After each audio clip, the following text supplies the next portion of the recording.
All right, this is the deal. Blessed to be a blessing, that's bullshit. I mean, you've heard it before, haven't you? Blessed to be a blessing. What that basically means is I got a ton of shit so that I can bless other people. But the problem is, it's just a lie if you're not actually living it out. Now, what brought this to my mind is this morning I was reading in Matthew. And the thing is, there's this character named Joseph of Arimathea. Now, he's a rich guy, and he's also one of Jesus' disciples. And so this rich guy, this is it, he commands the governor to give him the body of Jesus. What kind of man can walk directly into the governor's office and then make a demand? The guy had prestige, he had honor, he had political power. Now, on top of that, he takes Jesus down from the cross and he buries him in his own grave, the grave that he had carved out of stone for him and his family. Now, think about that. That's his future resting place.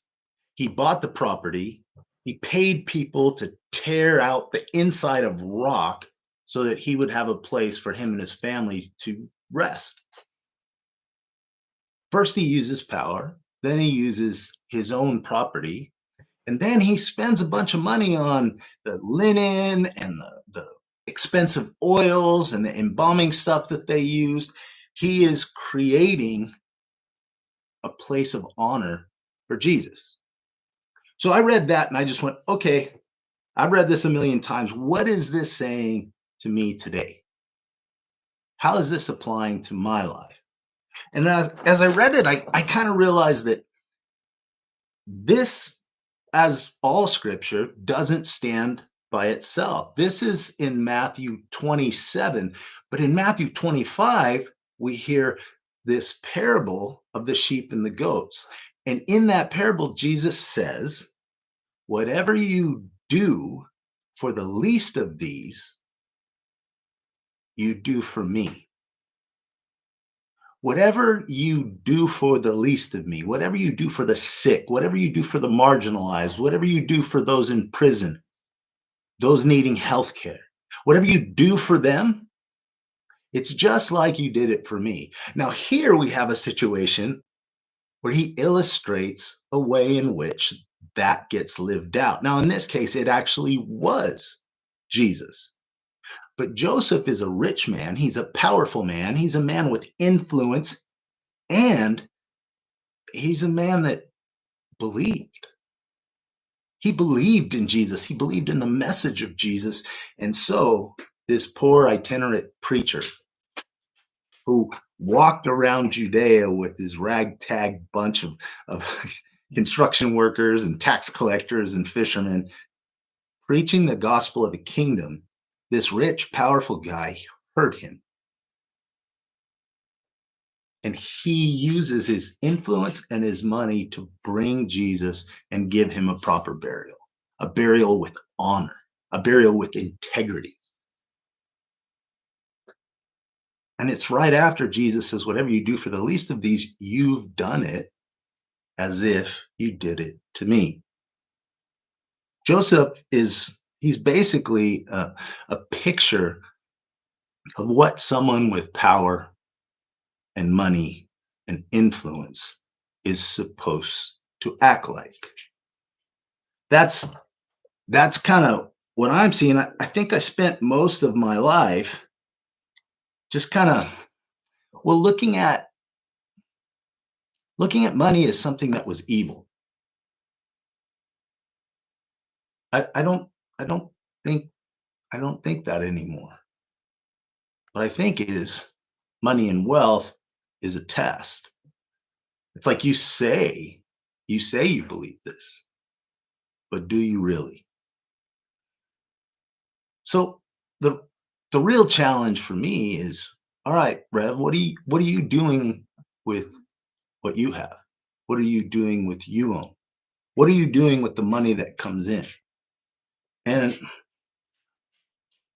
look, I've spent a lot of my life giving what was really valuable to me to the poor and the marginalized. And what was really valuable to me was my time, my expertise, the things I was good at. I didn't have a bunch of money to give the church, but what I did give them was me as a leader, me as a servant, me as a pastor without charging. That was my way of giving. Now I'm kind of in the same boat. But look, I'm willing to just say, you know what? I'm going to give 10% of my income to my church and 10% of my income to ministries that help the poor and the marginalized, or just spend it on the poor and the marginalized myself, which I've done many times throughout my life. I'm just going to do that. But my goal is, as my income increases, which I got to be honest, I kind of hope it does. As that happens, I'm going to up that percentage. Someone who I'm kind of really impressed with is this kind of, he's a mega church celebrity pastor. And as he made more and more money off his books, he started reverse tithing. He would keep 10% and give 90% away. That's kind of a big deal to me. And so I'm hoping that at some point I can actually do that. But right now, I just need to do what I can. And I'd encourage you to do the same. What can you do? If you're blessed to be a blessing, then what does that mean? How can you live that out? And when are you going to start? Right? So here's what I want to ask you. This is where you come in. If you think about this, if you think about this story where a man who has wealth and influence and power is willing to put all of that on the line to minister to Jesus. And if Jesus says, you want to minister to me? I'm sleeping in the park. I'm in the prison. Those those poor people that don't have clothes for their kids to go to school, I'm right there. You know those people in the old folks home? I'm right there. How we relate to those that are not in favor is how we relate to him. So, what are you going to do with your treasure? Time, resources, expertise, money? Because I don't want to do this alone. In fact, I think we're called to do it together. So let's hold each other accountable. Let's do what Joseph did. Because if we're really blessed to be a blessing, then who the hell are we blessing? Are we blessing Jesus? We're just blessing ourselves. Are you actually giving to the poor and the marginalized? Are you actually living for others? You see, I really want a 58 Impala lowrider. That's the car I want. That's it. But I can't help but think that if I were to get that car, probably about 140, 150 grand. If I were to get that car, I can't help but think that I'd wind up in the situation of Schindler and Schindler's List. That could have helped this. That could have helped these people. That could have got them a doctor. That could have gone to getting inmates books to improve their lives.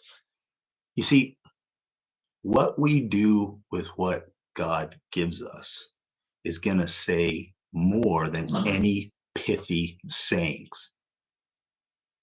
So you gonna do it with me? I hope you will.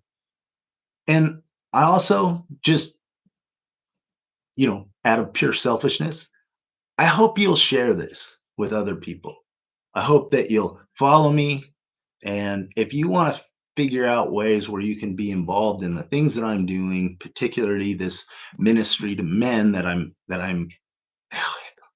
hoping can create a way that allows men to be free and essentially free from all of these chains that our society puts on us. Because if we're going to be blessed to be a blessing, we got to be a fucking blessing, right? Anyways, that's it for me today. Um, leave a comment, leave a question, and Rev loves you. Oh, wait, one more thing. One more thing. I will be switching these on Tuesday. So instead of 3, we're going to do them at 8 p.m. Pacific time, starting on Tuesday. Remember, I take Mondays off because me and my wife would kind of go on a date and get romantic and stuff. So starting next Tuesday, this is going to be at 8 p.m. Pacific time. All right, guys. I pray that you have a wonderful day. Rev loves you.